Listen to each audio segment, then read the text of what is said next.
Hello everyone, welcome back to our YouTube channel RNCC Nursing Online Coaching and Online Test Series।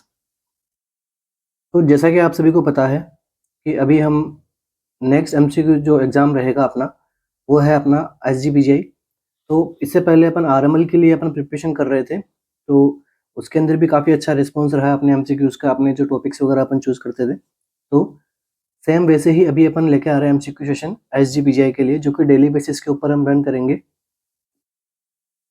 साथ ही साथ मैं आप सभी को बताना चाहूँगा, RNCC की ऑफिशियल ऐप पे जो आप प्ले स्टोर से डाउनलोड कर सकते हो, वहाँ से आप जो है SGPGI का टेस्ट सीरीज़ हमने वहाँ पे लॉन्च कर दी है, जो कि एकदम अफोर्डेबल प्राइस में है और काफ़ी इफ़ेक्टिव रहेगी आपके एग्ज़ाम के अकॉर्डिंग। ठीक है, क्वेश्चंस भी काफ़ी अच्छे हमने बनाए हैं और आप उससे अपनी प्रिपरेशन भी काफ़ी अच्छी कर सकते हो।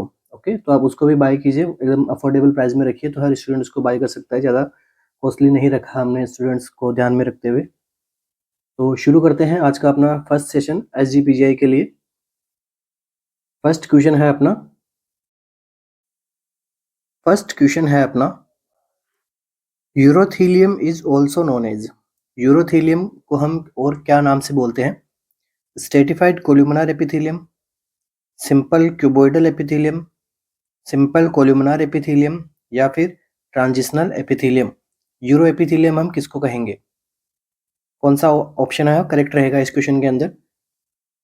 SGPGI के प्रीवियस MCQ पेपर के अंदर ये क्वेश्चन पूछा हुआ है, तो अपन कोशिश करेंगे जो प्रीवियस एग्जाम में SGPGI के क्वेश्चन आ रखे हैं उनको अपन सोल्व करें, उन टॉपिक्स को पढ़ें। साथ साथ में अपन नए क्वेश्चंस भी इसके अंदर डालेंगे जो SGPGI के एग्जाम के लेवल के जो दूसरे एग्जाम्स हैं उनमें पूछे जा चुके हैं। तो यूरो एपिथेलियम हम किसको कहते हैं? तो देखिए, यूरो एपिथेलियम, ठीक है, तो ये एक प्रकार का टिश्यू है। ओके, टिश्यू का टाइप है।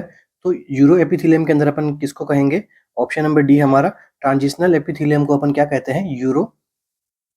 यूरोथीलियम। ठीक है, तो ये कहाँ पाया जाता है, कहाँ अपने को देखने को मिलता है? So it found in urinary tract. तो ये कहाँ मिलता है हमें? यूरिनरी ट्रैक्ट में के अंदर मिलता है। ठीक है, तो ट्रांजिशनल एपिथेलियम का वर्क कैसा होता है? तो इसके अंदर ट्रांजिशनल एपिथेलियम के अंदर हमें एक प्रकार के सेल देखने को मिलती है। उस सेल का क्या नाम है? Umbrella cell. तो अम्ब्रेला टाइप की एक सेल हमें देखने को मिलती है। तो ये सेल क्या करती है? ये अपने ब्लैडर को क्या करती है? स्ट्रेच एंड फ्लैट बनाती है। ठीक है, स्ट्रेच एंड फ्लैट करती है ब्लैडर को। ठीक है, तो जब यूरिन पास आउट हो रहा होगा तब उसको स्ट्रेच एंड यूरिन फिलअप करने के लिए ये सेल कैसी होती है? जो फ्लैट हो जाती है, एंड यूरिन का पास आउट करने के लिए स्ट्रेच वगैरह हो जाती है। तो अब ये सेल किसके अंदर देखने को मिलती है? इसकी मसल्स कौन सी है? ये भी एक बार क्वेश्चन पूछा गया है, मसल्स कौन सी होती है अपने मिलती है यहाँ पे। तो मसल्स का क्या नाम है? डेट्रेसर मसल। ठीक है, डेट्रेसर मसल कहाँ मिलती है हमें? ब्लैडर के अंदर। ठीक है, तो डेट्रेसर मसल के यहाँ पे 3 लेयर होती है। तो लेयर के बारे में पूछा गया है। सबसे पहले ये किस प्रकार की मसल है? ये एक प्रकार की स्मूथ मसल्स है। ठीक है, डेट्रेसर मसल स्मूथ मसल्स के अंदर आती है। इसकी 3 लेयर होती है। सबसे पहले इनर वाली और आउटर। इनर और आउटर लेयर कैसी होती है इसके अंदर? लॉन्गिट्यूडिनल होती है। एंड मिडल लेयर इसके अंदर किस प्रकार की होती है?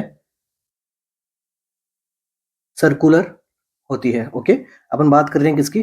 डेट्रेसर मसल की। किसमें देखने को मिलती है? ब्लैडर में। ओके, सो एक और क्वेश्चन बन गया हमारा। तो अब इस मसल का क्या रोल होता है? डेट्रेसर मसल क्या करती है? सो ड्यूरिंग ड्यूरिंग यूरिनेशन ये क्या करती है? कॉन्ट्रैक्शन।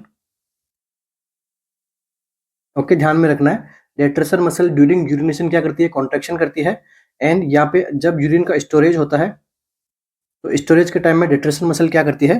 रिलैक्सेशन, ताकि ज़्यादा से ज़्यादा जो ऑप्टिमम जो लेवल रहता है ब्लैडर का, उतना यूरिन अपन स्टोर कर सके। उस टाइम क्या होती है? ये रिलैक्स रहती है डेट्रेसर मसल। और जब यूरिनेशन होता है, यूरिन आउटपुट रहता है, बाहर निकालते हैं, तो उस टाइम पे डेट्रेसर मसल जो है वो कॉन्ट्रैक्ट होती है। ठीक है, ये हो गया हमारा डेट्रेसर मसल कहाँ मिलती है? ब्लैडर में। और ट्रांजिशनल एपिथेलियम किसको बोलते हैं अपन? यूरो एपिथेलियम को। इसके बाद में अपन कुछ और ऑप्शन में दिया गया है। तो सिंपल कोलुमनार एपिथेलियम क्या काम करता है? सिंपल सी बात है, ये हमें क्या करवाएगा? प्रोटेक्शन करता है, ठीक है। ये कहाँ मिलता है?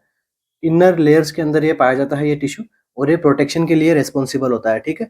लाइक स्टमक के अंदर, डाइजेस्टिव ट्रैक्ट के अंदर जो HCl वगैरह है, तो उसे प्रोटेक्शन के लिए कौन क्या क्या हेल्प करेगा? Simple columnar epithelium.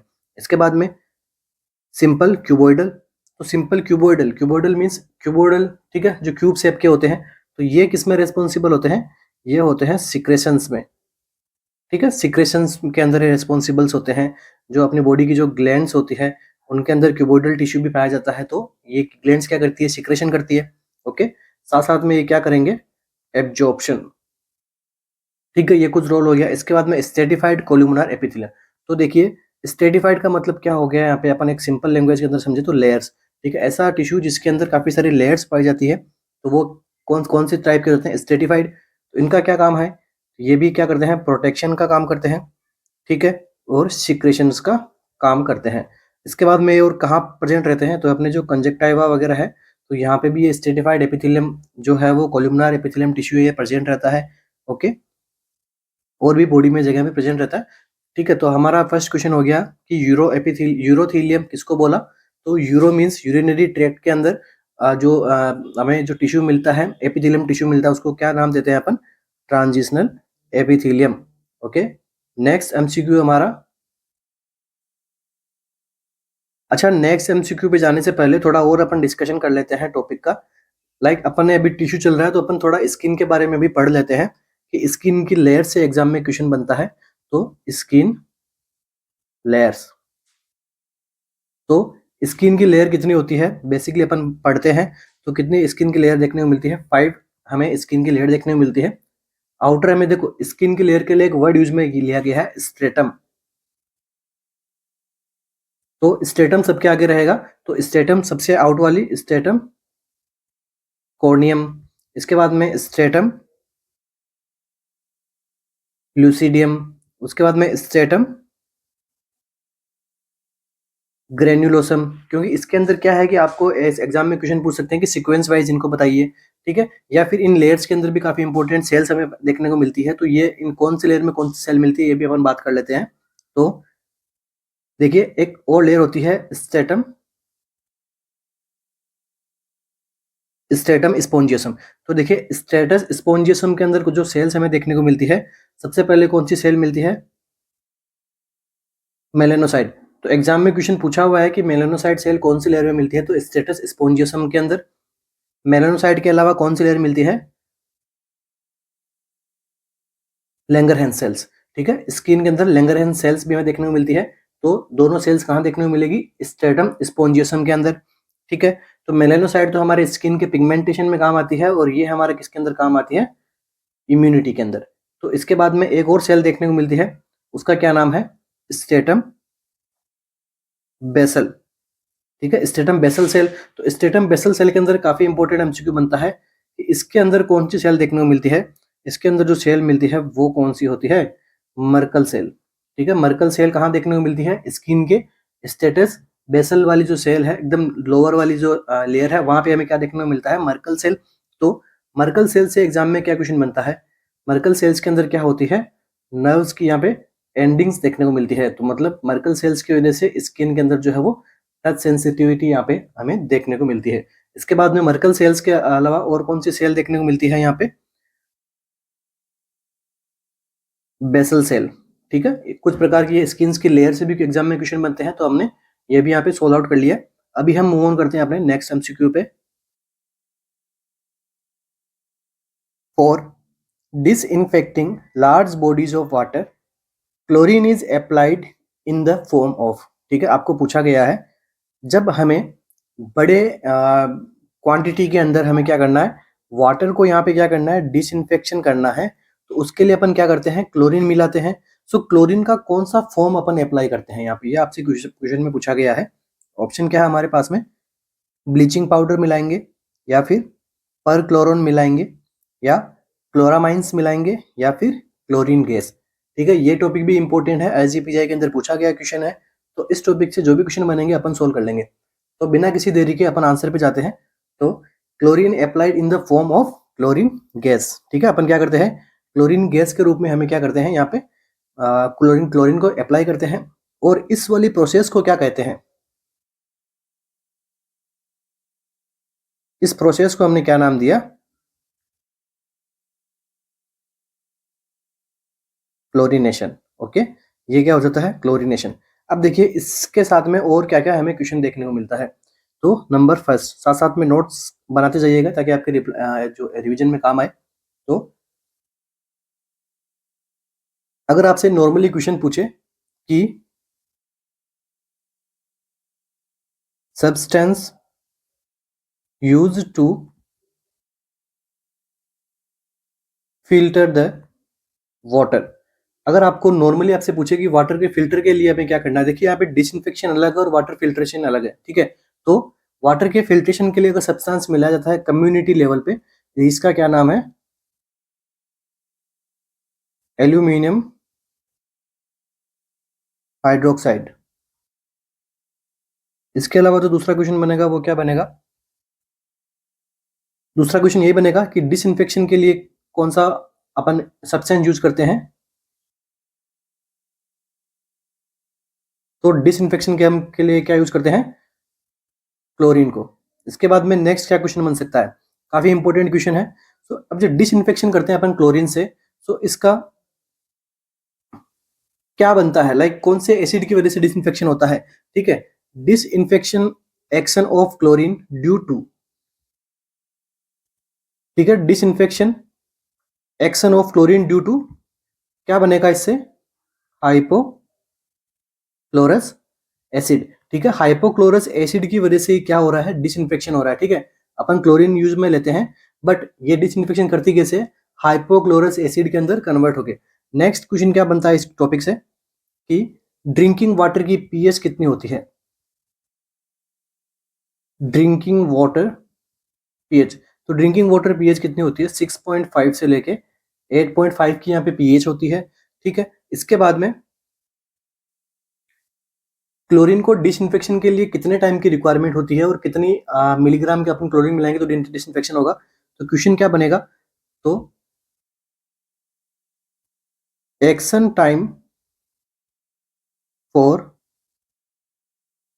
Chlorine in water.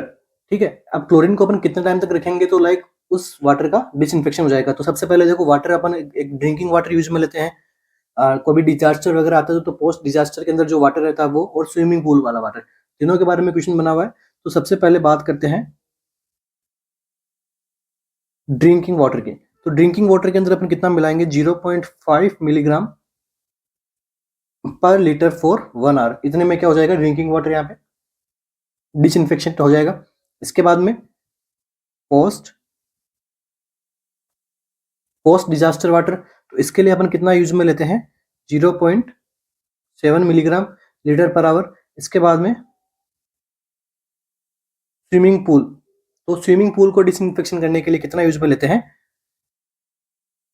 1.0 mg पर लीटर पर आवर के रूप में हम क्या करते हैं, यहाँ पे डिसइंफेक्शन करते हैं क्लोरीन से। ओके, अब नेक्स्ट एमसीक्यू क्या बनता है, काफी सारे क्वेश्चन बनते हैं इस टॉपिक से। इसके बाद नेक्स्ट क्वेश्चन क्या बनता है, अब देखिए हमने क्लोरीन के लिए ये हमने अमाउंट तो हमने डिसाइड कर ली है। अब इस अमाउंट को हमने डिसाइड किसकी वजह से किया था। ठीक है, तो ऐसा कौन सा एपरेटस होता है जिसकी वजह से क्लोरीन की अपन डिमांड एस्टिमेट करते हैं, डिमांड अपन निर्धारित करते हैं। तो assess chlorine demand of water bye, तो क्लोरीन डिमांड ऑफ वाटर को असेस करने के लिए कौन सा हमें इंस्ट्रूमेंट चाहिए होता है, तो इस इंस्ट्रूमेंट का नाम क्या है, होरेक्स होरेक्स एपरेटस। ठीक है, इंस्ट्रूमेंट का क्या नाम था, होरेक्स एपरेटस। तो होरेक्स एपरेटस क्या करता है, assess chlorine demand of water by Horrocks apparatus. ये बताएगा आपको कि हाँ इस वाटर के अंदर इतनी क्लोरीन डालनी है, इस वाटर के अंदर इतनी, एक इंस्ट्रूमेंट होता है जो यूज में लिया जाता है। इसके बाद में एक और क्वेश्चन बनता है कि हमने पता लगा लिया इतनी यहाँ पे क्लोरीन को काम में लेना है। तो अब इस क्लोरीन को मिक्स करने के लिए वाटर में एक और हमें स्कोप देखने को मिलता है। ठीक है, तो इसको हम क्या बोलते हैं, instrument used to mix chlorine in water. हम कौन सा इंस्ट्रूमेंट को यूज करेंगे क्लोरीन को वाटर में मिक्स करने के लिए? ऐसे तो अपन डाल नहीं सकते, इसके लिए भी एक इंस्ट्रूमेंट होता है। इस इंस्ट्रूमेंट का क्या नाम होता है?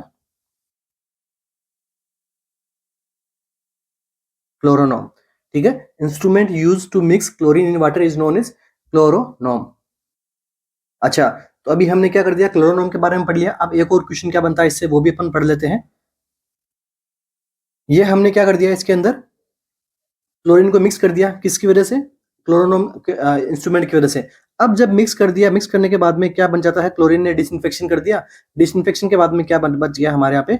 रेसिडुअल क्लोरीन बच गई। तो रेसिडुअल क्लोरीन का पता लगाने के लिए किसका रिक्वायरमेंट होता है? तो इसके लिए क्या यूज में लिया जाता है? क्लोरोस्कोप।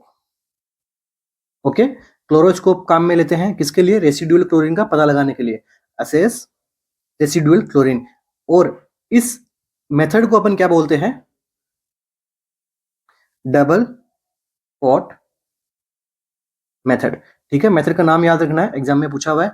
डबल पॉट मेथड में क्या होता है? क्लोरीन का रेसिडुअल अपन यहाँ पे वॉल्यूम पता लगाते हैं। ठीक है, किसकी मदद से? क्लोरोस्कोप की मदद से। इसके बाद में ये टेस्ट कौन सा है? ठीक है, ये टेस्ट कौन सा है? तो इसके लिए भी काफी इंपॉर्टेंट है, ऑर्थो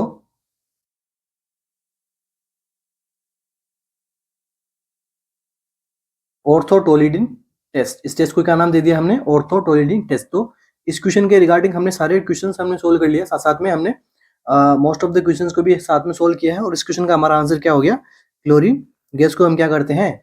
मिक्स करते हैं, अप्लाई करते हैं, किसमें? डिसइंफेक्शन के रूप में। बाकी के हमने सारे क्वेश्चंस भी देख लिए, तो ये टॉपिक अपना कंप्लीट होता है। नेक्स्ट एमसीक्यू हमारा,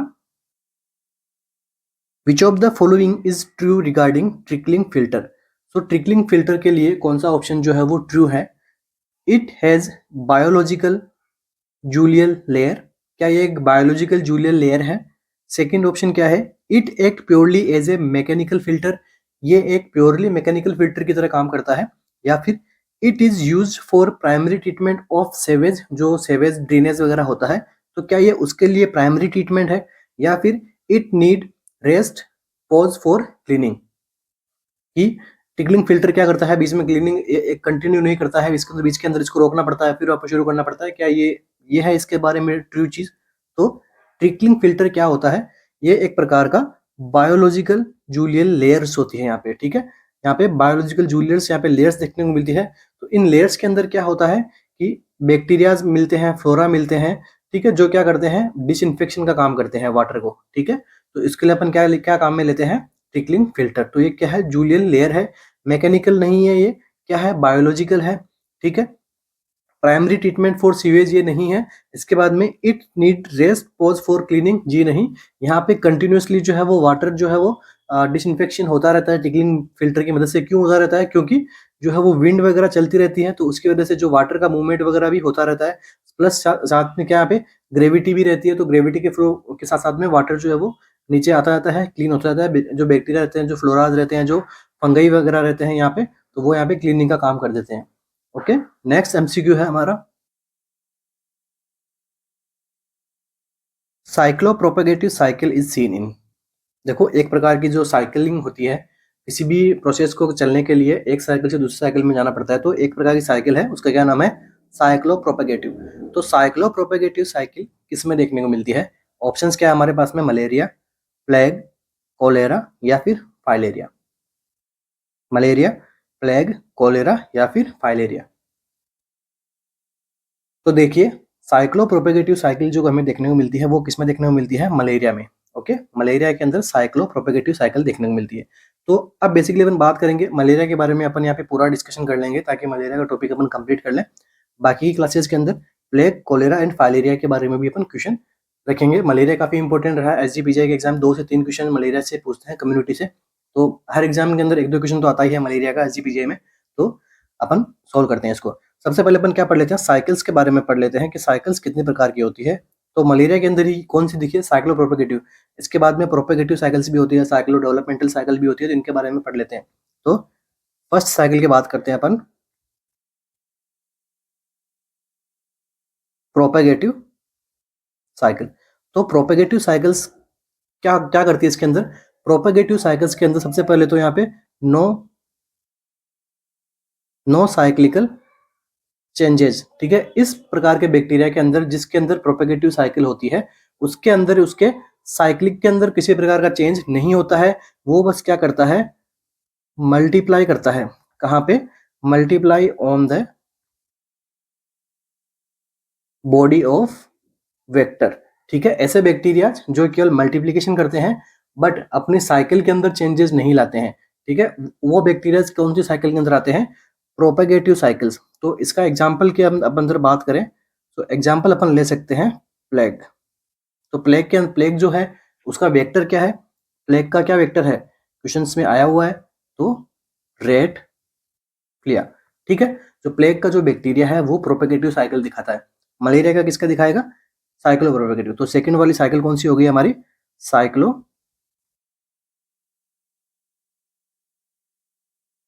प्रोपेगेटिव। तो अब देखिए नाम से हमें पता लग रहा है साइक्लो, तो इसके अंदर क्या होता है, साइक्लिक यहाँ पे जो है वो चेंजेस देखने को मिलते हैं, ठीक है, प्रेजेंट रहते हैं, ठीक है, साइक्लिक चेंजेस रहते हैं। और साथ साथ में क्या करता है, मल्टीप्लाई इन वेक्टर, ठीक है। मलेरिया का जो बैक्टीरिया है वो साइक्लिक भी चेंज करता है, साथ साथ में उसके मल्टीप्लिकेशन भी वेक्टर्स के अंदर होता है। तो यहाँ पे मलेरिया के लिए कौन सा वेक्टर रहता है, तो यहाँ पे क्या रहता है, एनाफिलीज मॉस्किटो, ठीक है। मलेरिया के अंदर वेक्टर का क्या नाम है, एनाफिलीज मॉस्किटो। एंड इसका ऑर्गेनिज्म कौन सा है, प्लाज्मोडियम। अभी मलेरिया के बारे में अपन कंप्लीट पढ़ लेंगे। इसके बाद में थर्ड वन, साइक्लो डेवलपमेंटल। तो साइक्लो डेवलपमेंटल के अंदर क्या होता है, साइक्लिक चेंज ओनली। तो ऐसी बैक्टीरिया जिसके अंदर केवल और केवल साइकिल्स का चेंज होता है, वो डेवलपमेंट नहीं होता है, मल्टीप्लाई नहीं करते हैं, तो वो बैक्टीरिया कहलाते हैं साइक्लिक चेंज, ठीक है। और इनके वेक्टर क्या है, इनके वेक्टर कौन है, ठीक है। तो इनके वेक्टर सबसे पहले बात कर लेते हैं अपने फाइलेरिया की। तो फाइलेरिया का वेक्टर क्या है, क्यूलेक्स मॉस्किटो। देखो ध्यान में रखना है, आपको वेक्टर्स के बारे में क्वेश्चन पूछते हैं डायरेक्ट एग्जाम में, ऐसे भी क्वेश्चन हो सकता है भाई फाइलेरिया के लिए वेक्टर का क्या नाम है, तो क्यूलेक्स मॉस्किटो। प्लेग के लिए वेक्टर क्या नाम है, तो रेड फ्लिया। एंड मलेरिया के लिए क्या है, एनाफिलीज मॉस्किटो। ओके, तो अभी ये तो हो गया हमारा क्वेश्चंस का आंसर। अभी अपन टॉपिक स्टार्ट करते हैं अपना मलेरिया। मलेरिया से काफी क्वेश्चंस बनेंगे, अराउंड 25 क्वेश्चंस मैं आपको यहाँ पे सोल्व करवा दूंगा मलेरिया से। तो एग्जाम्स के अंदर मलेरिया से बाद में कुछ नहीं बचेगा। तो शुरू करते हैं अपन टॉपिक मलेरिया।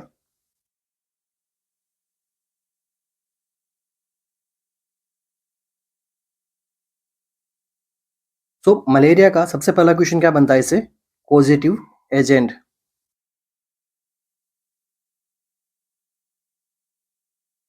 मलेरिया के पॉजिटिव एजेंट क्या है, प्लाज्मोडियम, ठीक है। हर लाइन में क्वेश्चन है, नोट्स बनाते जाएगा साथ साथ में, अगर आपके पास मलेरिया के नोट्स नहीं है तो अब प्लाज्मोडियम की स्पीशीज के बारे में क्वेश्चन आता है। फोर स्पीशीज यहाँ पे मेनली देखने को मिलती है। टोटल 5 स्पीशीज होती है बट अपन मोस्टली 4 स्पीशीज के बारे में क्वेश्चन पूछा जाता है। तो फर्स्ट स्पीशीज कौन सी है, प्लाज्मोडियम वाइवेक्स। प्लाज्मोडियम वाइवेक्स से क्या क्वेश्चन बनता है, सबसे पहला क्वेश्चन इससे क्या बनता है, ये मोस्ट कॉमन, अगर यहाँ पे मलेरिया फैलता है इंडिया में तो वो मोस्ट कॉमन कौन सा होता है, प्लाज्मोडियम वाइवेक्स। कितना प्रतिशत होता है ये, 70% कम्युनिटी को इफेक्ट करता है और इसका इंक्यूबेशन पीरियड 10 to 14 डेज का रहता है। इसके बाद में सेकंड वन, ये भी काफी इंपॉर्टेंट है,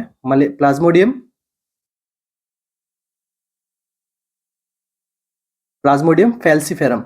सो इससे क्या क्वेश्चन बनता है, देखिए एग्जाम के अंदर क्वेश्चन आया हुआ है, तो मलेरिया काफी इंपॉर्टेंट टॉपिक होता है हर एग्जाम्स के लिए। तो प्लाज्मोडियम फैल्सीफेरम से क्या क्वेश्चन बनता है,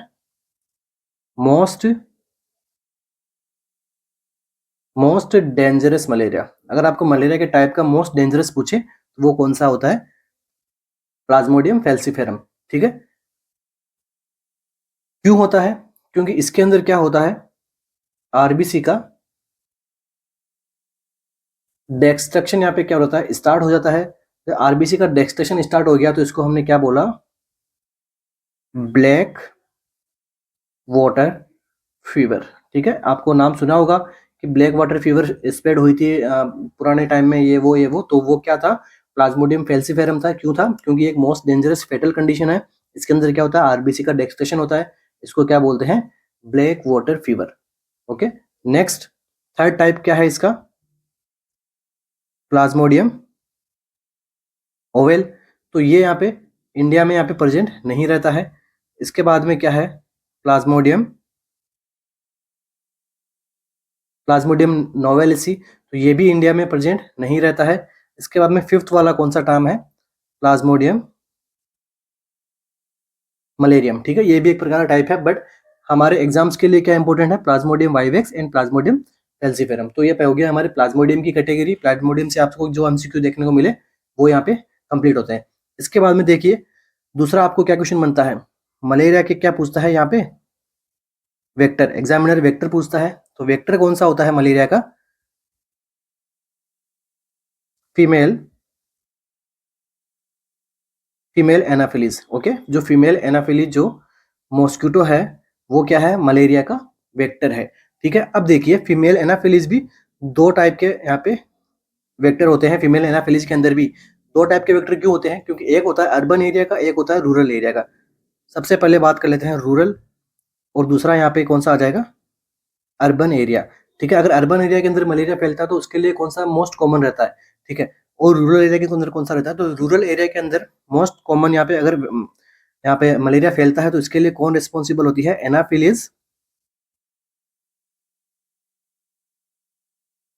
एनाफिलीज क्यूलिफेंसिस।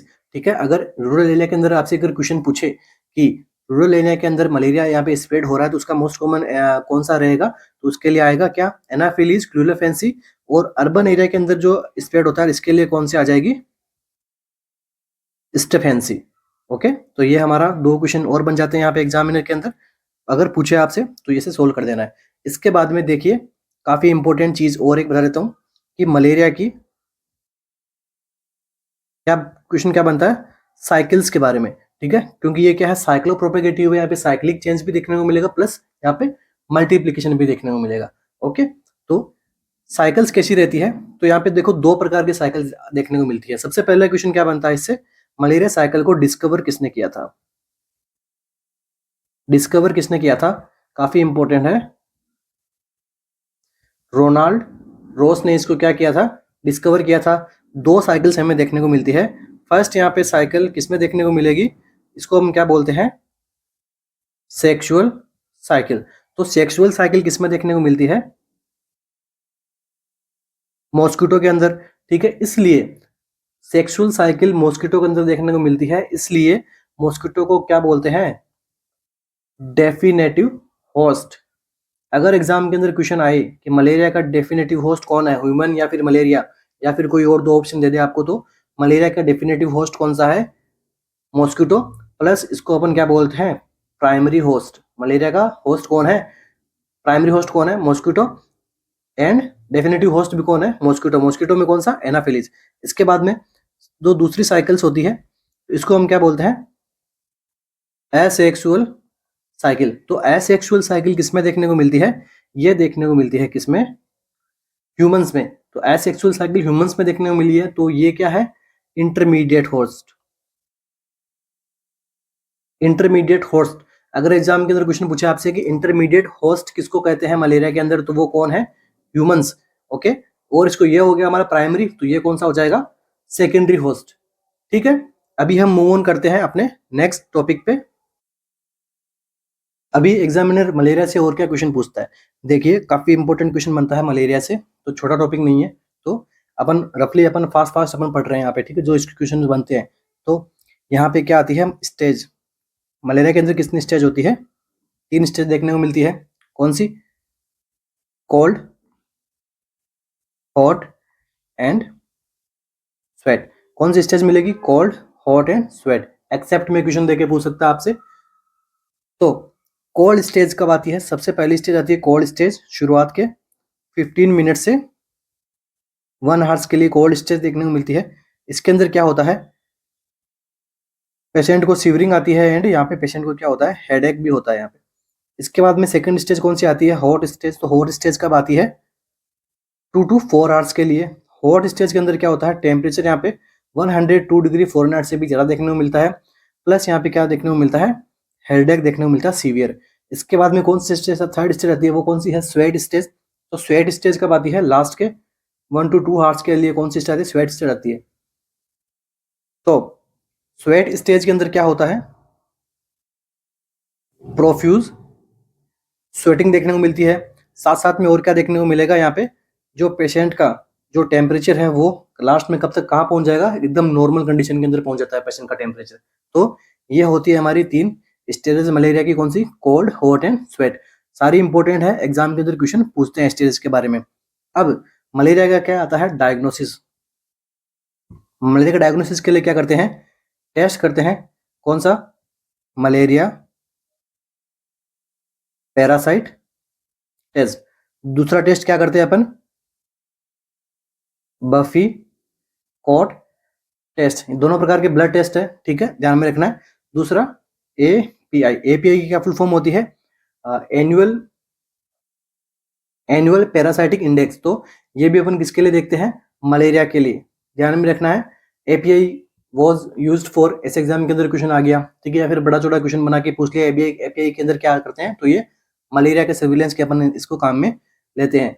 और एपीआई प्रिवेलेंस है या फिर रेट है, तो एपीआई क्या है, प्रकार की रेट है। और अगर एपीआई की रेट मोर देन 2 या 2 आती है, तो इसके अंदर क्या बोलते हैं कि मलेरिया जो उसका उस जियोग्राफिकल कंडीशन के अंदर क्या हो गया है, एपिडेमिक हो गया है, ठीक है। एपीआई हम क्यों यूज करते हैं, मलेरिया की एपिडेमिक वाले स्टेज को, सडन आउटबर्स्ट वाली कंडीशन को पता लगाने के लिए अपन क्या करते हैं, एपीआई करते हैं। और अगर एपीआई किसी जियोग्राफिकल एरिया के अंदर मोर देन 2 या 2 आया है, तो वहां पे वो मलेरिया एपिडेमिक हो चुका है, ओके।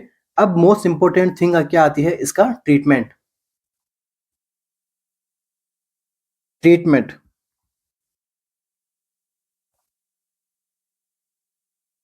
काफी इंपॉर्टेंट क्वेश्चन बनता है ट्रीटमेंट से भी। तो ट्रीटमेंट के लिए अपन मोस्ट कॉमनली सबसे पहले अपन क्या ट्रीटमेंट करेंगे, किसके लिए करेंगे, वाइवेक्स के लिए, क्योंकि वाइवेक्स इंडिया के अंदर मोस्ट कॉमन होता है। तो इसका ट्रीटमेंट कब तक चलता है, ये अपन ट्रीटमेंट चलता है 14 डेज तक। क्योंकि क्यों चलता है, क्योंकि इसका 10 to 14 डेज इसका इंक्यूबेशन पीरियड इसका इतना ही रहता है। तो 14 डेज तक अपन क्या करेंगे, ट्रीटमेंट चलाते हैं। इसके लिए अंदर अपन ड्रग कौन सी देते हैं, most important, chloroquine plus primaquine, ठीक है। तो मलेरिया के अंदर अपन ड्रग कौन सी देंगे, क्लोरोक्विन और प्राइमाक्विन। क्लोरोक्विन की डोज कितनी देते हैं, 10 mg पर KG for first 1 and second day पे, ठीक है। जब पेशेंट हमारे पास में आता है तो उसके फर्स्ट डे और सेकेंड डे में हम कितनी डोज रखेंगे, 10 mg पर डे की। उसके बाद में हम कितनी डोज रख देते हैं इसकी, 5 mg पर केजी के हिसाब से अपन क्या करते हैं, पेशेंट को डोज देते हैं। और प्राइमाक्विन भी अपन साथ में रहते हैं, तो इसकी डोज क्या रहती है, 0.25 mg पर केजी फॉर 14 डेज कंप्लीट। 14 दिन तक यहाँ पे क्या करना है, प्राइमाक्विन की 0.25 mg पर केजी की डोज देनी होती है। अब देखिए प्राइमाक्विन से क्या क्वेश्चन बनता है, कॉन्ट्रा इंडिकेशन। प्राइमाक्विन ड्रग का क्या कॉन्ट्रा इंडिकेशन है, एग्जाम के अंदर क्वेश्चन पूछते हैं। सबसे पहला कॉन्ट्रा इंडिकेशन क्या है, प्रेगनेंसी। प्रेगनेंसी के अंदर क्या होता है, प्राइमाक्विन कॉन्ट्रा इंडिकेट रहती है। प्लस इन्फेंट के लिए अंदर भी प्राइमाक्विन कॉन्ट्रा इंडिकेट रहती है। प्लस G6PD डेफिशिएंसी वाले पेशेंट में भी प्राइमाक्विन जो है वो क्या रहती है, कॉन्ट्रा इंडिकेटेड रहती है। क्यों रहती है, क्योंकि G6PD वाले पेशेंट के अंदर क्या नहीं होता है, ग्लाइकोलाइसिस की कंडीशन नहीं होती है, ग्लूकोज का लेवल कम हो जाता है यहाँ पे पेशेंट में। तो यहाँ पे प्राइमाक्विन हम ड्रग नहीं देते हैं, ठीक है, साइड इफेक्ट कर देती है। तो कॉन्ट्रा इंडिकेट आपको ध्यान रखना है, एग्जाम के अंदर क्वेश्चन पूछा चुका है। तो ये अपन इसके साथ में प्लाज्मोडियम फेल्सीफेरम की बात कर लेते हैं। तो प्लाज्मोडियम फेल्सीफेरम के लिए अपन कौन सी ड्रग काम में लेते हैं, आर्टिसुनेट प्लस सल्फाडोक्सिन प्लस प्रीमिथामाइन, ठीक है। ये 3 ड्रग किसके लिए अपन काम में लेते हैं, प्लाज्मोडियम फेल्सीफेरम के लिए, ठीक है। और बाकी डॉक्टर्स की चॉइस के अकॉर्डिंग है वो क्या ड्रग काम में लेता है, ओके। दूसरा, अगर आपसे एग्जामिनर स्पेशल क्वेश्चन और बना दे कि प्राइमाक्विनिन हम क्यों देते हैं मलेरिया के केसेस के अंदर, ये क्या करता है, मलेरिया की जो इन्फेक्टिविटी है उसको क्या कर देगा, डिक्रीज करता है। ओके, तो प्राइमाक्विनिन क्या करता है, मलेरिया की इन्फेक्टिविटी को डिक्रीज करता है। तो ये हो गया हमारा टॉपिक क्या, मलेरिया यहाँ पे कंप्लीट हो गया। और अगर जब ऑफलाइन क्लासेस लगेगी या फिर अपन जब कंप्लीट अपन तो सिलेबस वाइज पढ़ाएंगे तब मलेरिया को और अच्छे खोल के रख देंगे। नेक्स्ट एमसीक्यू हमारा, acceptance, trust and boundaries are established during which phase of the therapeutic nurse client relationship. ठीक है, एक जो नर्स क्लाइंट रिलेशनशिप होता है उसको थेरापेटिक बनाने के लिए कौन सी फेज में acceptance, trust and patient nurse के बीच में बाउंड्रीज को एस्टैब्लिश करना चाहिए। ऑप्शंस हमारे पास में क्या है, वर्किंग फेज में, ओरिएंटेशन फेज में, प्री इंटरेक्शन फेज में, या फिर टर्मिनेशन फेज में। कौन सी फेज के अंदर हमें क्या करना है, बाउंड्रीज को यहाँ पे एस्टैब्लिश करना है। यहाँ पे नर्स पेशेंट रिलेशनशिप के अंदर ये सब चीजें एस्टैब्लिश करनी होती है। तो इसके लिए जो फेज होती है वो कौन सी होती है, ओरिएंटेशन फेज की। जब फर्स्ट टाइम पे हमारे पास में पेशेंट आता है तो उसके लिए एक ओरिएंटेशन फेज रखी जाती है। तो उसको यहाँ पे वार्ड के बारे में ओरिएंटेशन देते हैं, चीज़ों के बारे में, इंस्ट्रूमेंट्स के बारे में ओरिएंटेशन देते हैं कि भाई आपके ये काम के आने वाले हैं तो ये इंस्ट्रूमेंट ये करता है। तो उसी फेज के अंदर उसके लिए क्या करना है, ट्रस्ट इस्टेब्लिश करना है, नर्स पेशेंट की बाउंड्रीज यहाँ पे इस्टेब्लिश करनी है कि भाई हाँ इस बाउंड्रीज के दायरे में आपको रहना है। तो और एक्सेप्टेंस की यहाँ पे उसको जो है ये सब चीजें उसको समझाना है। ठीक है, तो थेरापेटिक नर्स पेशेंट रिलेशनशिप बनाने के लिए ओरिएंटेशन फेज में ये चीजें करनी होती है। नेक्स्ट एमसीक्यू हमारा, during an assessment interview patient revealed that he is experiencing overwhelming irresistible attack of sleep. यहाँ पे पेशेंट को क्या हो रहा है, ओवरवेलमिंग की कंडीशन आ रही है, सख्त संदेह उसको हो रहा है। यहाँ पे अटैक्स ऑफ स्लीप, यहाँ पे स्लीप्स के यहाँ पे अटैक्स उसको आ रहे हैं। ठीक है, परसिस्टेंसली उसको अटैक आ रहे हैं, वो कुछ भी करता है उसको अटैक्स यहाँ पे देखने को मिल रहे हैं। ठीक है, उसको नींद ज्यादा आ रही है यहाँ पे। Which sleep disorder does the nurse conclude the patient is experiencing. तो ये सिम्टम कौन सी स्लीप डिसऑर्डर के अंदर देखने को मिलता है कि नर्स जो है वो पेशेंट एक्सपीरियंस कर रहा है, वो नर्स को क्या पता लगेगा भाई ये कौन सी स्टेज है। ऑप्शन क्या है हमारे पास में, इंसोम्निया, नार्कोलेप्सी, स्लीप टेरर, या फिर स्लीप एपनिया। तो क्या रहेगा अपने इस क्वेश्चन का करेक्ट आंसर। तो ये जो चीजें जो पेशेंट जो वो सफर कर रहा है ये किसके अंदर आती है, नार्कोलेप्सी के अंदर। ठीक है, ये सब सारे जो कैरेक्टरिस्टिक्स है वो किसके हैं, नार्कोलेप्सी के अंदर। ठीक है, इसके साथ में नार्कोलेप्सी के अंदर वो क्या देखने को मिलता है, हेल्यूसिनेशन भी यहाँ पे देखने को मिलता है, प्लस स्लीप पैरालिसिस की कंडीशन भी यहाँ पे नार्कोलेप्सी वाले पेशेंट में देखने को मिलता है। कब हो सकता है, जब स्लीप उसको बिगिनिंग की स्टेज में आई हो या फिर एंड स्टेज में हो उसकी स्लीप, तब यहाँ पे पेशेंट के अंदर यहाँ पे स्लीप पैरालिसिस की कंडीशन देखने को मिलती है। उसके बाद में पेशेंट का जो मसल टोन है वो कैसा हो जाएगा, डिक्रीज हो जाएगा। इसको हम क्या बोलते हैं, कैटाप्लेक्सी। तो कैटाप्लेक्सी भी एग्जामिनर ये सब चीजें भी देख के पूछ सकता है, तो ये अपन को टेंशन नहीं लेनी है, आप कंफ्यूज नहीं होना है। तो ये किसी के बारे में है, नार्कोलेप्सी के बारे में। दूसरा, इंसोम्निया किसको कहते हैं, इंसोम्निया क्या means, difficulty to fall slip. यहाँ पे पेशेंट को जो वो नींद नहीं आ पाती है, टाइम पे सो नहीं पाता है, वो क्या किससे प्रॉब्लम हो सकती है, उसको इंसोम्निया की डिसऑर्डर हो सकती है। Next, sleep terror. तो स्लीप टेरर के अंदर क्या होता है, जब पेशेंट सो रहा होता है तो उसको सडनली वो नींद से जग जाता है, साथ साथ में उसको इंटेंस यहाँ पे जो फियर डर रहता है उसको, जो भी उसने ड्रीम देखा है, ठीक है, वो स्क्रीमिंग करके जो चिल्ला के उठ जाता है नींद से, उसको टेकिकार्डिया होता है। तो स्लीप टेरर के अंदर क्या होता है, abrupt waking from sleep by, मतलब यहाँ पे सडनली पेशेंट जो है वो स्लीप से अवेक कर जाता है बाय इंटेंस फियर के साथ में, स्क्रीमिंग के साथ में, प्लस अब जब पेशेंट ऐसा करेगा उसको फियर लगेगा तो क्या होगा, उसको टेकिकार्डिया हो जाएगा। साथ साथ में वो क्या करेगा, उसको जो know detailed recall about dream, ठीक है, उसको यहाँ पे ड्रीम के बारे में रिकॉल भी नहीं रह पाएगा कि सही से मैंने, मुझे हुआ क्या था, मैंने क्या सपना देखा था, वो नहीं बता पाएगा। तो ये कंडीशन किस में आती है, स्लीप टेरर के अंदर। इसके बाद में स्लीप एपनिया। तो यहाँ पे क्या, जब पर्सन जो पोजीशन अगर उसकी सही नहीं रह पाती है तो उसके अंदर क्या है, यहाँ पे स्लीप एपनिया देखने को मिलता है। ये क्यों देखने को मिलता है? एयरवे ऑब्स्ट्रक्शन की कंडीशन में, ठीक है, क्या देखने को मिलता है? Sleep apnea. अभी मूव ऑन करते हैं अपने नेक्स्ट एमसीक्यू पे।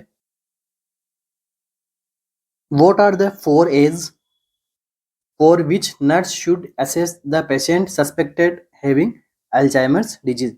एक पेशेंट को क्या है? अल्जाइमर डिजीज है। तो अल्जाइमर डिजीज के अंदर कौन से 4 ए सिम्टम यहाँ पे देखने को मिलते हैं? ऑप्शंस में क्या है हमारे पास में? एमनीशिया, एप्रेक्सिया, एग्नोसिया या फिर एपहैसिया। उसके बाद में ऑप्शन बी क्या है? अवॉइडेंस करेगा पेशेंट, या फिर अलूफनेस, एसोशियल, एसेक्सुअल, या फिर एग्रेसिव रहेगा, एमोरल रहेगा, एम्बिवेलेंट रहेगा, या फिर अट्रैक्टिव रहेगा, या फिर autism, losing of एसोसिएशनेस, next apathy और अफेक्ट। कौन सा सिम्टम्स, कौन से 4 ए सिम्टम है वो देखने को मिलेंगे किसमें? अल्जाइमर्स डिजीज के अंदर। तो अल्जाइमर डिजीज क्या है इसके बारे में थोड़ा सा अपन पढ़ लेते हैं आंसर पे जाने से पहले। तो अल्जाइमर डिजीज क्या है? एक प्रकार की डीजनरेटिव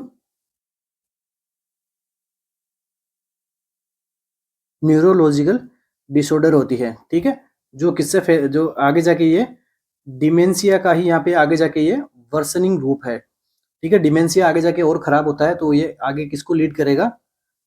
एल्जाइमर्स को, ठीक है। अल्जाइमर डिजीज के अंदर क्या होता है? यहाँ पे पेशेंट को क्या देखने को मिलता है? यहाँ पे उसकी थिंकिंग,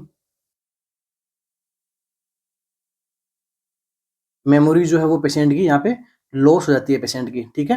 तो ये एक प्रोग्रेसिव डिजीज है, वो रिवर्सिबल नहीं है, ठीक है। अल्जाइमर की 1 2 3 4 इसे कुछ स्टेजेस होती है, तो आगे जाके कंडीशन वर्स हो जाती है, वैसे स्टेज को अपन यहाँ पे बढ़ाते जाते हैं, ठीक है। तो इसके अंदर क्या क्या सिम्टम देखने को मिलता है पेशेंट को?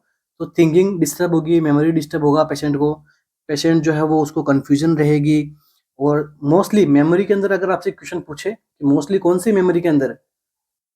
शॉर्ट टर्म मेमोरी के अंदर। अगर कोई पेशेंट है उसकी शॉर्ट टर्म मेमोरी के अंदर लॉस हो रहा है, तो हो सकता है आगे जाके उसको अल्जाइमर हो जाए। दूसरा यहाँ पे उसको जो पर्सन है उसको लैंग्वेज की प्रॉब्लम भी यहाँ पे देखने को मिलेगी, साथ साथ में उसको जो है वो मूड स्विंग्स भी यहाँ पे देखने को मिलते हैं पेशेंट को। तो कौन सा ऑप्शन जो हमारा करेक्ट रहेगा अल्जाइमर के लिए? तो हमारा ऑप्शन नंबर जो ए है वो यहाँ पे एकदम करेक्ट रहता है। अल्जाइमर वाले पेशेंट में क्या देखने को मिलता है? एमनीशिया देखने को मिलता है, ठीक है। एमनीशिया में कौन सी? जो हमारी रिसेंट मेमोरी या फिर जो शॉर्ट टर्म मेमोरी है वो यहाँ पे एब्सेंट देखने को मिलती है, डिस्टर्ब देखने को मिलती है। उसके बाद में क्या देखने को मिलता है? एप्रेक्सिया देखने को मिलता है, जो बॉडी का जो मूवमेंट्स वगैरह हैं वो अच्छी तरीके से परफॉर्म नहीं कर पाता है पेशेंट। एग्नोसिया, एग्नोसिया मीन्स जो चीजें उसको पहले याद वगैरह थी, लाइक सेंस ऑफ स्मेल और सेंस ऑफ यहाँ पे विजुअल, सेंस ऑफ ऑडिशन मतलब ऑडिटरी, ये सब चीजें वो पेशेंट यहाँ पे असेस नहीं कर पाएगा, समझ नहीं पाएगा। ये हो गया हमारा एग्नोसिया। इसके बाद में क्या है? एपहासिया। एपहासिया के अंदर क्या होता है? पर्सन जो है वो डिफिकल्टी टू स्पीच, ठीक है, डिफिकल्टी टू स्पीच, सही से वो पर्सन जो है वो बोल नहीं पाएगा, उसके जो टेम्पोरल लोब के अंदर यहाँ पे श्रिंकेज हो जाता है, ठीक है। साथ साथ में अल्जाइमर डिजीज के अंदर क्या होता है? जो अपना ब्रेन होता है वो कैसा कर जाता है? ब्रेन क्या होता है? श्रिंक कर जाता है, मतलब वो सिकुड़ने लग जाता है ब्रेन अल्जाइमर डिजीज वाले पेशेंट में, ओके। तो अभी बात करते हैं अपने ऑप्शन नंबर बी पे। अवॉइडेंस की पर्सनैलिटी हो किसी पेशेंट में, अलूफनेस हो, एंटी सोशल हो और एसेक्सुअल हो, तो ये किस कैटेगरी के अंदर आते हैं? ये आते हैं, एक चीज आती है वो है वो क्या? सीजोइड पर्सनैलिटी, ठीक है। अगर कोई पेशेंट वो सीजोइड पर्सनैलिटी का है, ठीक है, तो उसके अंदर क्या होगा? अवॉइडेंस देखने को मिलेगा, अलूफनेस देखने को मिलेगी, एंटी सोशल होगा, एसेक्सुअल होगा। उसके बाद में option number C, option number C में क्या है? एग्रेसिवनेस हो रहा है पेशेंट को, मोरलिटी उसमें नहीं है, एम्बिवलेंट हो रहा है, अट्रैक्टिव है, ठीक है। अट्रैक्टिव इन द मैनर वो नहीं कि हाँ कितना हैंडसम लग रहा है, अट्रैक्टिव मीन्स कोई भी चीज के लिए वो ज्यादा यहाँ पे बड़ा चढ़ा के चीज बता रहा है यहाँ पे, तो वो इसके ये किसके अंदर आता है? ये कैसी पर्सनैलिटी है? एंटी सोशल यहाँ पे क्या है? पर्सनैलिटी है। इसके बाद में autism, loosening of association, apathy, affect, ठीक है, ये सब चीज किसमें देखने को मिलती है? सिजोफ्रेनिया के अंदर, ठीक है। सिजोफ्रेनिया के 4 सिम्टम अगर आपने पढ़े हो, जो किसने दिए थे? यूगन ब्लूएट ने दिए थे, हमने प्रीवियस क्लास में सोल्व किया था, आरएमएल में पढ़ाया था, तब मैंने आपको ये सारा चीज पढ़ा चुका है। अभी मूव ऑन करते हैं अपने नेक्स्ट एमसीक्यू पे। A patient is experiencing anxiety attack. एक पेशेंट को क्या हुआ है? एंजाइटी अटैक आया है। The most appropriate nursing intervention should include. तो इसके लिए मोस्ट अप्रोप्रिएट नर्सिंग इंटरवेंशन आप क्या करोगे? ऑप्शन हमारे पास में क्या है? टर्निंग ऑन टेलीविजन, उसको आप टेलीविजन टर्न ऑन करके दोगे, या फिर leaving the patient alone, alone छोड़ दोगे कि हाँ भाई ठीक है आप अपने आप को अच्छा महसूस करवाइए, या फिर staying with the patient and speaking in short sentence, तो आप पेशेंट के साथ में रहिए और जब मतलब शॉर्ट सेंटेंस के अंदर उससे बात कीजिए। Next, ask the client to play with other patients, तो दूसरे पेशेंट के साथ में उसको बोलिए कि यार कुछ नहीं हुआ, आप खेलो कूदो मस्त मौज करो दूसरे पेशेंट्स के साथ में। कौन सा ऑप्शन करेक्ट रहेगा इसके लिए? तो जब कभी पेशेंट को या फिर किसी पर्सन को एंजाइटी अटैक आता है तो क्या करना है, उसके साथ में रहना है, सा प्लस उससे शॉर्ट सेंटेंस के बारे में उससे बात करनी है, लाइक उससे शॉर्ट सेंटेंस में पूछना है। लंबे सेंटेंस में उससे बात करोगे तो वो और कंफ्यूज हो जाएगा और एनजीएस वो हो जाएगा। तो शॉर्ट सेंटेंस प्लस उससे अगर क्वेश्चन भी आप पूछो तो कैसे होने चाहिए, ओपन एंडेड क्वेश्चंस जिसका वो आंसर करे। ऐसा नहीं कि आप उसको ऐसा बोल दो उसका कुछ आंसर ही नहीं उसके पास में, तो उसकी बात करने के लिए, उसको अच्छा कंफर्ट देने के लिए, अच्छे फील कराने के लिए ओपन एंडेड क्वेश्चन करो ताकि वो कुछ आगे से कम्युनिकेशन शुरू करे। ओके, तो ये हमारा इसके लिए करेक्ट ऑप्शन होता है, बाकी सारे ऑप्शन जो है वो एंजाइटी को बढ़ाने वाले हैं। Next MCQ, which of the following neurotransmitters is decreased in a patient with delirium? Delirium वाले पेशेंट में कौन सा न्यूरोट्रांसमीटर है जो डिक्रीज होता है? ऑप्शन हमारे पास में क्या है, डोपामीन, एसिटाइलकोलिन, गाबा या फिर ग्लूटामेट। देखिए डिलीरियम के अंदर क्या होता है, एसिटाइलकोलिन का लेवल क्या हो जाता है, डिक्रीज हो जाता है। ठीक है, एसिटाइलकोलिन का लेवल कैसा हो जाता है, डिक्रीज होता है। प्लस यहाँ पे डोपामीन का लेवल क्या हो जाएगा, बढ़ जाएगा। डिलीरियम के अंदर क्या होता है, एसिटाइलकोलिन का लेवल डिक्रीज होता है, डोपामीन का लेवल बढ़ जाता है, साथ ही साथ में नॉर नॉरएपिनेफ्रिन का लेवल भी बढ़ जाता है। इसके बाद में दूसरे न्यूरोट्रांसमीटर के बारे में बात कर लेते हैं, तो कौन सा आ जाएगा, सीरोटोनिन। तो सीरोटोनिन कम किस में होता है, डिप्रेशन में। इसके बाद में बात करते हैं अपन किसकी, डोपामीन की। तो डोपामीन किस में कम देखने को मिलता है, कम किस में देखने को मिलता है, पार्किंसन में। ठीक है, इसके बाद में डोपामिन का लेवल बढ़ा हुआ किस में देखने को मिलेगा, मेनिया वाले पेशेंट में, प्लस डेलीरियम वाले पेशेंट में। इसके बाद में नॉरएपिनेफ्रिन, नॉरएपिनेफ्रिन का लेवल किस में देखने को मिलेगा, कम देखने को मिलेगा, डिक्रीज किस में देखने को मिलेगा, डिप्रेशन वाले पेशेंट में नॉरएपिनेफ्रिन कम देखने को मिलेगा। और लास्ट में क्या है, एसिटाइलकोलिन। तो एसिटाइलकोलिन का लेवल डिक्रीज किस में देखने को मिलेगा, डिलीरियम, डिमेंशिया में। और बढ़ा हुआ किस में देखने को मिलेगा, पार्किंसन डिजीज के अंदर। ठीक है, और डोपामिन के पार्किंसन की यहाँ पे डोपामिन की कमी होती है तो यहाँ पे क्या करते हैं अपन, लीवोडोपा, कार्बिडोपा ड्रग अपन देते हैं। साथ साथ में और क्या इंपॉर्टेंट क्वेश्चन करते हैं, अवॉइड करते हैं विटामिन B6 को।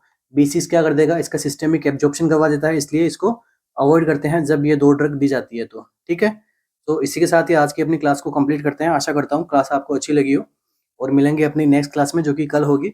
और हमारी टेस्ट सीरीज भी चलाई जा रही है जो कि आप काफ़ी इफेक्टिव रहेगी आप लोगों के लिए। हमने एकदम अफोर्डेबल प्राइस में रखी है SGPGI की स्पेशल टेस्ट सीरीज। तो आपकी प्रिपरेशन साथ साथ में होनी चाहिए, प्लस आपकी MCQ की प्रैक्टिस होनी चाहिए, जिसकी वजह से आप सही अप्रोच से आप सही आंसर पाओगे। ठीक है, तो आपको टेस्ट सीरीज भी काफ़ी इंपॉर्टेंट रहती है, प्रिपरेशन के साथ में प्रैक्टिस होनी भी बहुत जरूरी है। तो wish you all the best, thank you so much.